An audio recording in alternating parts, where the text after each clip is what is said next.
The main difference between SPY and SPYI lies in their management approach.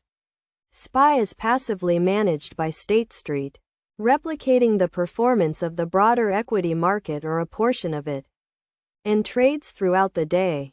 This fund grants investors the flexibility to execute their preferred buy and hold strategies. In contrast, SPYI is actively managed, seeking to outperform the market using research and strategies, and promises higher potential returns and greater tax efficiency.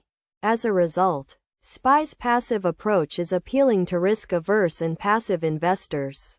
In terms of structure, SPY has a unit investment trust structure, which involves buying and holding fixed portfolios and issuing fixed units sold to investors, resulting in lower fees and predictability. On the other hand, SPYI has an exchange-traded fund structure, which involves buying and holding securities that are then sold on an exchange like stocks, offering high liquidity and making it ideal for day traders. The expense ratio is another key difference, with SPY currently having an expense ratio of 0.09% and SPYI having an expense ratio of 0.68%. A higher expense ratio can reduce returns, so SPY's lower expense ratio translates into higher potential returns.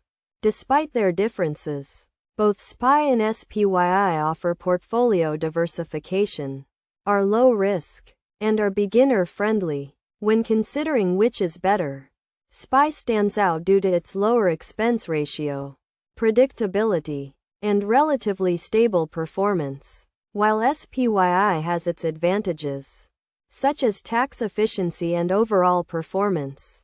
SPY is the overall winner.